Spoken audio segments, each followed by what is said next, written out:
जय श्री हरि। प्रिय श्रोताओं, श्रीमद् भागवत महापुराण के 10वें स्कंद में वर्णित भगवान श्री कृष्ण की बाल लीलाएं अद्भुत, अलौकिक और भक्तों के हृदय को आनंद देने वाली हैं। इससे पूर्व हमने भाग 2 में श्री कृष्ण भगवान का प्राकट्य, योग माया द्वारा कंस को चेतावनी और गोकुल में किस प्रकार श्री कृष्ण भगवान का जन्मोत्सव मनाया गया का वर्णन किया था। अब भाग 3 में हम सुनेंगे कैसे बालकृष्ण ने अपने छोटे छोटे चरणों से असुरों का उद्धार किया। इस भाग में हम जानेंगे पूतना का उद्धार और जानेंगे आखिर पूतना का प्रारब्ध क्या था और प्रभु ने अपनी इस लीला अवतार में प्रभु ने किस प्रकार पूतना का उद्धार किया और पूतना की इच्छा पूर्ण करी। श्री सुखदेव जी कहते हैं, परीक्षित, नंद बाबा जब मथुरा से चले तब रास्ते में विचार करने लगे कि वसुदेव जी का कथन झूठा नहीं हो सकता। इससे उनके मन में उत्पात होने की आशंका हो गई। तब उन्होंने मन ही मन भगवान की शरण है, वे ही रक्षा करेंगे, ऐसा निश्चय किया। पूतना नाम की एक बड़ी क्रूर राक्षसी थी। उसका एक ही काम था बच्चों को मारना। कंस की आज्ञा से वे नगर, ग्राम और अहीरों की बस्तियों में बच्चों को मारने के लिए घुमा करती थी। जहाँ के लोग अपने प्रतिदिन के कामों में राक्षसों के भय को दूर भगाने वाले भक्त वत्सल भगवान के नाम, गुण और लीलाओं का श्रवण, कीर्तन और स्मरण नहीं करते, वहीं ऐसी राक्षसियों का बल चलता है। वह पूतना आकाश मार्ग से चल सकती थी और अपनी इच्छाओं के अनुसार रूप भी बना लेती थी। एक दिन नंद बाबा के गोकुल के पास आकर उसने माया से अपने को एक सुंदर युवती बना लिया और गोकुल के भीतर घुस गई। उसने बड़ा सुंदर रूप बनाया था। उसकी चोटियों में बेले के फूल गुथे हुए थे, सुंदर वस्त्र पहने हुए थे।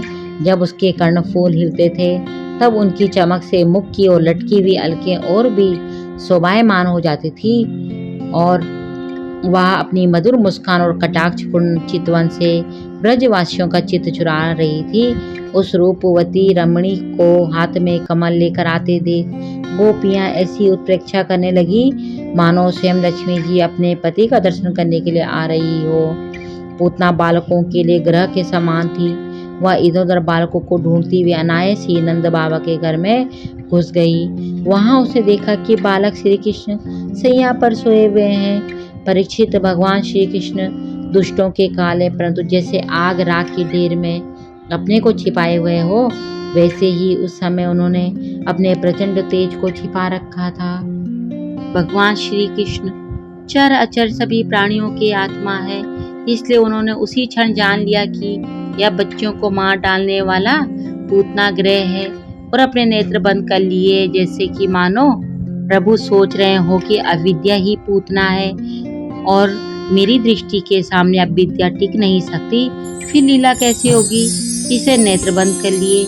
या फिर पूतना बाल पातिनी घातिनी है, पूतना पी नहती या पवित्र बालकों को भी ले जाती है। ऐसा जघन्य कृत्य करने वाली का मुंह नहीं देखना चाहिए। शायद इसे नेत्र बंद कर लिए हों। यह हो सकता है प्रभु ने सोचा हो, इस जन्म में तो इसने कुछ साधन किया नहीं है, संभव है मुझसे मिलने के लिए पूर्व जन्म में कुछ किया हो। मानो पूतना के पूर्व जन्मों के साधन देखने के लिए ही श्री कृष्ण ने नेत्र बंद कर लिए हों। या फिर भगवान ने अपने मन में विचार किया कि मैंने पापनी का दूध कभी नहीं पिया है, अब जैसे लोग आंखें बंद करके चिराए तक काढ़ा पी जाते हैं, वैसे ही इसका दूध भी पी जाऊं, इसलिए नेत्र बंद कर लिए हों। या हो सकता है भगवान के उदर में निवास करने वाले असंख्य कोटि ब्रह्मांड के जीव यह जानकर घबरा गए कि श्याम सुंदर पूतना के स्तन में लगा हलाल विष पीने जा रहे हैं, अतः उन्हें समझाने के लिए ही श्री कृष्ण भगवान ने नेत्र बंद कर लिए हों। हो सकता है श्री कृष्ण शिशु ने विचार किया कि मैं गोकुल में यह सोचकर आया था कि माखन मिश्री खाऊंगा, सो छठी के ही दिन विष पीने का अवसर आ गया, इसलिए आंखें बंद करके मानो शंकर जी का ध्यान किया कि आप आकर अपना अभ्यस्त विषपान कीजिए, मैं तो दूध पीऊंगा। या श्री कृष्ण के नेत्रों ने विचार किया कि परम स्वतंत्र ईश्वर इस दुष्टा को अच्छी बुरी चाहे जो गति दे दे, परंतु हम दोनों इसे चंद्र मार्ग अथवा सूर्य मार्ग दोनों में से एक भी नहीं देंगे, इसलिए उन्होंने अपने द्वार बंद कर लिए हों। नेत्रों ने सोचा पूतना के नेत्र हैं तो हमारी जाति के, परंतु ये इस क्रूर राक्षसी की शोभा बढ़ा रहे हैं, इसलिए अपने होने पर भी दर्शन के योग्य नहीं है, इसलिए उन्होंने अपने को पलकों से ढक लिया। श्री कृष्ण के नेत्रों में स्थित धर्मात्मा निमि ने उस दुष्टा को देखना उचित न समझकर नेत्र बंद कर लिए। श्री कृष्ण के नेत्र राजहंस है, उन्हें पूतना के दर्शन करने की कोई उत्कंठा नहीं थी, इसलिए नेत्र बंद कर लिए। श्री कृष्ण ने विचार किया कि बाहर से तो इसने माता का स्वरूप धारण कर रखा है, परंतु हृदय में अत्यंत क्रूरता भरी हुई है, ऐसी स्त्री का मुंह न देखना ही उचित है, इसलिए प्रभु ने नेत्र बंद कर लिए। उन्होंने सोचा कि मुझे निडर देखकर कहीं या ऐसा न समझ जाए कि इसके ऊपर मेरा प्रभाव नहीं चला और फिर कहीं लौट न जाए, इसलिए नेत्र बंद कर लिए। बाल लीला के प्रारंभ में पहली स्त्री से ही मुठभेड़ हो गई, इस विचार से विरक्ति पूर्वक नेत्र बंद कर लिए। श्री कृष्ण के मन में यह बात आई कि करुणा दृष्टि से देखूंगा तो इसे मारूंगा कैसे, और उग्र दृष्टि से देखूंगा तो यह अभी भस्म हो जाएगी। लीला की सिद्धि के लिए नेत्र बंद कर लेना ही उत्तम है, इसलिए नेत्र बंद कर लिए। यह धात्री का वेश धारण करने आई है, मानना उचित नहीं है, परंतु या तो ग्वाल बालों को मारेगी, इसलिए इसका यह वेश देखे बिना ही मार डालना चाहिए, इसलिए नेत्र बंद कर लिए। बड़े से बड़ा अनिष्ट योग से निवृत्त हो जाता है, उन्होंने नेत्र बंद करके मानो योग दृष्टि संपादित की हो। मखमली म्यान के भीतर छिपी हुई तीखी धार वाली तलवार के समान पूतना का हृदय तो बड़ा कुटिल था, किंतु ऊपर से वह बहुत मधुर और सुंदर व्यवहार कर रही थी। देखने में वह एक भद्र महिला के समान जान पड़ती थी, इसलिए रोहिणी और यशोदा माता ने उसे घर के भीतर आए देखकर भी उसकी सौंदर्य प्रभा से अतप्रतीप सी होकर कोई रोक टोक नहीं की। इधर भयानक राक्षसी पूतना ने बालक श्री कृष्ण को अपनी गोद में लेकर उन्हें स्तनपान कराना प्रारंभ किया, जिसमें बड़ा भयंकर और किसी प्रकार का भी बच न सकने वाला हलाहल विष लगा हुआ था। भगवान ने क्रोध को अपना साथी बनाया और दोनों हाथों से उसके स्तनों को जोर से दबाकर उसके प्राणों के साथ उसका दूध पीने लगे। वे उसका दूध पीने लगे और उनका साथी क्रोध उसका प्राण पीने लगा।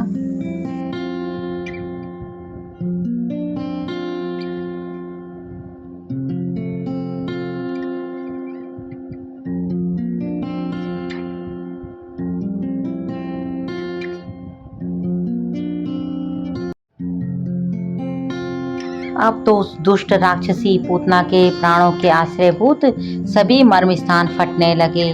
वह पुकारने लगी, अरे छोड़ दे, अरे छोड़ दे, अब बस कर। वह बार बार अपने हाथ और पैर पटक पटक कर रोने लगी और उसके नेत्र उल्टे हो गए। उसका सारा शरीर पसीने से लथपथ हो गया। उसकी चिल्लाहट का वेग बड़ा भयंकर था। उसके प्रभाव से पहाड़ों के साथ पृथ्वी और ग्रहों के साथ अंतरिक्ष डगमगा उठा। सातों पाताल और दिशाएं गूंज उठी। बहुत से लोग वज्रपात की आशंका से पृथ्वी पर गिर पड़े। परीक्षित, इस प्रकार निशाचरी पूतना के स्तनपान कराने से इतनी पीड़ा हुई कि वह अपने को छिपा ना सकी। राक्षसी रूप में प्रकट हो गई। उसके शरीर से प्राण निकल गए, मुंह फट गया, बाल बिखर गए और हाथ पैर फैल गए। जैसे इंद्र के वज्र से घायल होकर वृत्रासुर गिर पड़ा था, वैसे ही वह बाहर कोष्ठ में आकर गिर पड़ी। राजेंद्र पूतना के शरीर ने गिरते गिरते भी 6 कोस के भीतर के वृक्षों को कुचल डाला। वह बड़ी ही अद्भुत घटना हुई। पूतना का शरीर बड़ा भयानक था। उसका मुंह हल्के समान तीखी और भयंकर दाढ़ों से युक्त था। उसके नथुने पहाड़ी की गुफा के समान गहरे थे। उसके शरीर चट्टानों की तरह था। लाल लाल बाल चारों ओर बिखरे हुए थे।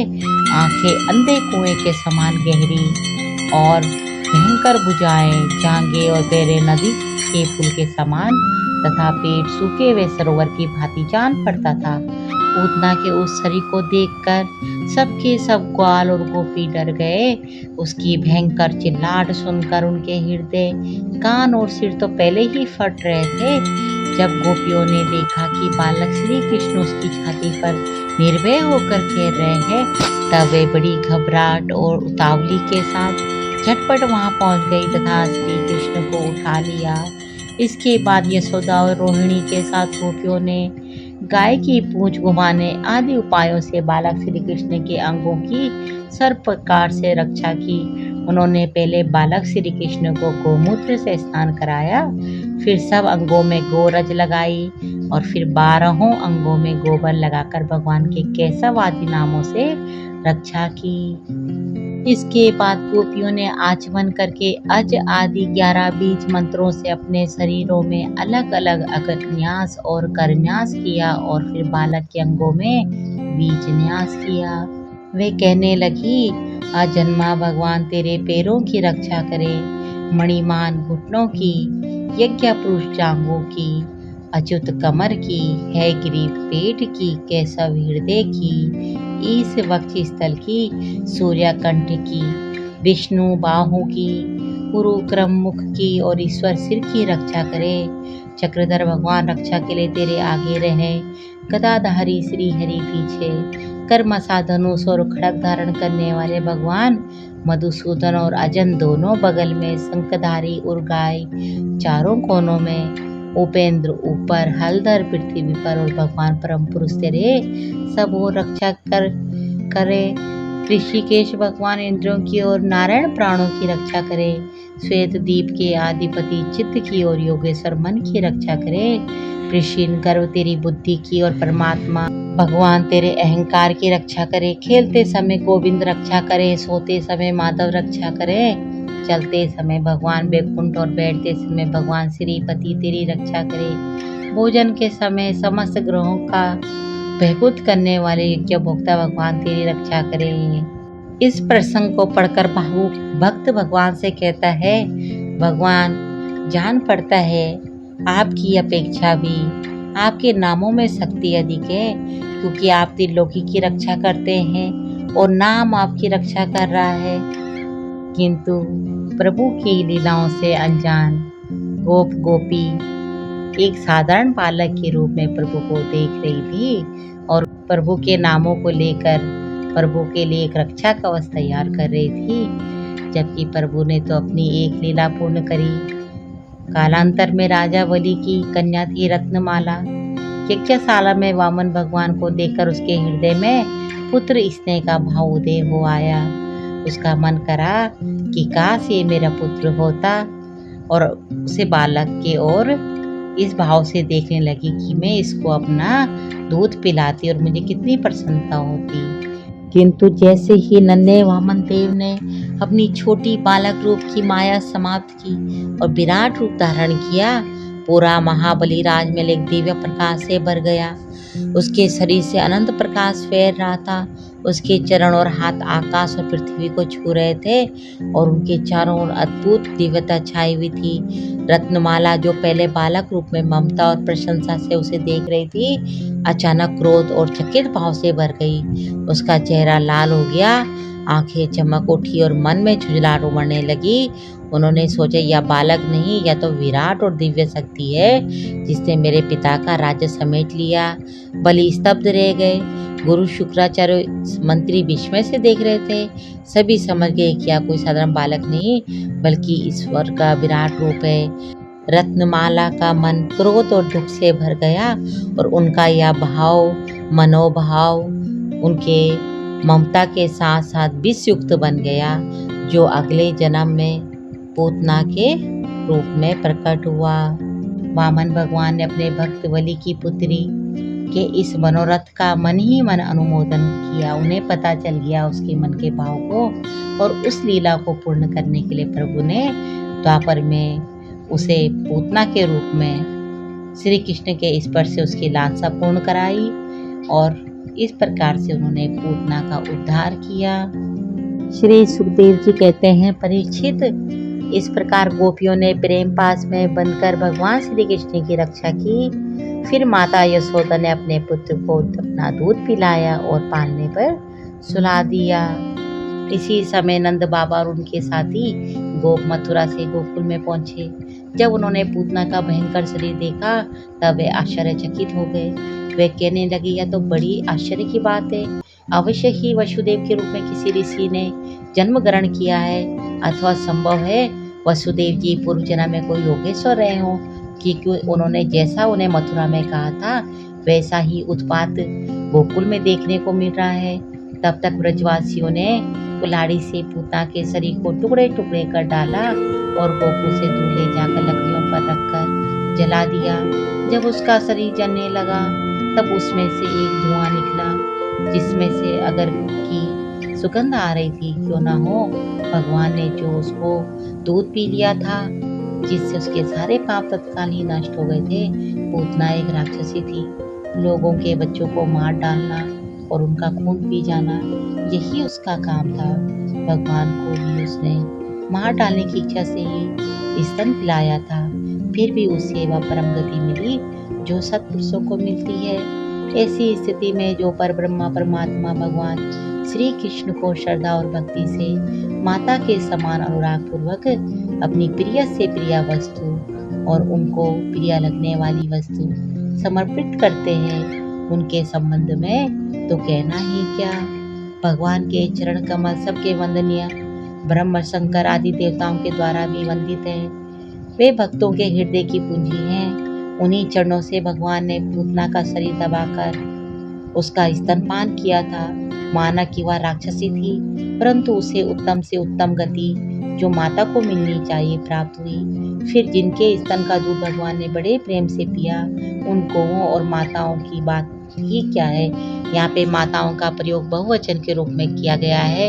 इसके पीछे एक प्रभु की लीला है कि जब ब्रह्मा जी ग्वाल बाल और बछड़ों को हर ले गए थे, तब भगवान स्वयं ही बछड़े और ग्वाल बाल बन गए। उस समय अपनी विभिन्न रूपों से उन्होंने अपने साथी अनेकों गोपों और वत्सों की माताओं का स्तनपान किया।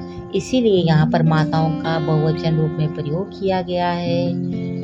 परीक्षित देवकी नंदन भगवान केवल्य आदि सब प्रकार की मुक्ति और सब कुछ देने वाले हैं। उन्होंने ब्रज की गोपियों और गौओं का वह दूध जो भगवान के प्रति पुत्र भाव होने से वात्सल्य स्नेह की अधिकता के कारण स्वयं ही झड़ता रहता था, भरपेट पान किया। राजन वे गौएं और गोपियां जो नित्य निरंतर भगवान श्री कृष्ण को अपने पुत्र के ही रूप में देखती थी, फिर जन्म मृत्यु रूप संसार के चक्र में कभी नहीं पड़ सकती, क्योंकि यह संसार तो अज्ञान के कारण ही है। नंद बाबा के साथ आने वाले ब्रजवासियों की नाक में जब चिता के धुएं की सुगंध पहुंची, तब यह क्या है, कहाँ से ऐसी सुगंध आ रही है, इस प्रकार कहते हुए ब्रज में पहुंचे। वहां गोपों ने उन्हें पूतना के आने से लेकर मरने तक का सारा वृत्तांत कह सुनाया। वे लोग पूतना की मृत्यु और श्री कृष्ण के कुशल पूर्वक बच जाने की बात सुनकर बड़े ही आश्चर्यचकित हुए। परीक्षित उदार शिरोमणि नंद बाबा ने मृत्यु के मुख से बचे हुए अपने लाल को गोद में उठा लिया और बार बार इसका सिर सुनकर मन ही मन बहुत आनंदित हुए। यह पूतना मोक्ष भगवान श्री कृष्ण की अद्भुत बाल लीला है। जो मनुष्य श्रद्धा पूर्वक इसका श्रवण करता है, उसे भगवान श्री कृष्ण के प्रति प्रेम प्राप्त होता है। इति श्रीमद्भगवते महापुराणे परमहंसाय संहिताय दशम स्कंदे पूर्वार्धे षष्ठो अध्याय। प्रिया भक्तों, पूतना उद्धार की यह कथा केवल एक राक्षसी के वध की गाथा नहीं है। यह कथा में भगवान की असीम करुणा और उनके मातृत्व स्वरूप प्रेम का दर्शन कराती है। पूतना का हृदय भले ही विष से भरा था, उसका उद्देश्य भले ही क्रूर था, किंतु उसने मातृभाव का अभिनय करते हुए बालक को गोद में उठाया, उसे दूध पिलाने का प्रयास किया। भगवान श्री कृष्ण ने उस छोटे से मातृत्व के स्पर्श को भी स्वीकार कर लिया। इसलिए पूतना को वध के बाद केवल दंड नहीं मिला, बल्कि भगवान ने उसे धात्री माता का स्थान देकर मोक्ष प्रदान किया। यही भगवान की लीला है। वे शत्रु का भी उद्धार करते हैं। ब्रजवासियों के लिए यह अद्भुत और भयावह दोनों था, परंतु नंदलाल की मुस्कान और उनकी दिव्य आभा ने सभी को विश्वास दिलाया कि यह बालक केवल नंद का बेटा ही नहीं, स्वयं संकट भंजन है। और इस प्रकार गोकुल में पूतना वध की कथा पूर्ण होती है। एक और राक्षसी का अंत और दूसरी ओर मातृत्व की छाया में छिपे उद्धार का अमर संदेश। इस कथा से जो हमें सीख मिलती है वह यह है कि प्रभु की करुणा असीम है। वे शत्रु का भी कल्याण कर देते हैं। मातृत्व का भाव सर्वोच्च है, चाहे छल से ही क्यों ना हो, प्रभु से स्वीकार कर लेते हैं। और सच्चा प्रेम ही मुक्ति का मार्ग है। भगवान के प्रति भक्ति और वात्सल्य से ही जन्म मरण का चक्र समाप्त होता है। पूतना उद्धार कथा हमें यह सिखाती है कि भगवान के प्रति यदि तनिक भी प्रेम या मातृत्व का भाव है तो प्रभु से व्यर्थ नहीं जाने देते। वे केवल राक्षसों का संहार ही नहीं करते बल्कि उनका उद्धार भी करते हैं। अतः हमें अपने हृदय में सच्ची भक्ति और वात्सल्य का भाव जगाना चाहिए, क्योंकि यही हमें संसार के बंधन से मुक्त करवाता है। इसी के साथ यहीं पर कथा को विराम देते हैं और आगे के भाग में जानेंगे प्रभु द्वारा अन्य लीला और उनके द्वारा किया गया असुरों का उद्धार। धन्यवाद। जय श्री हरि।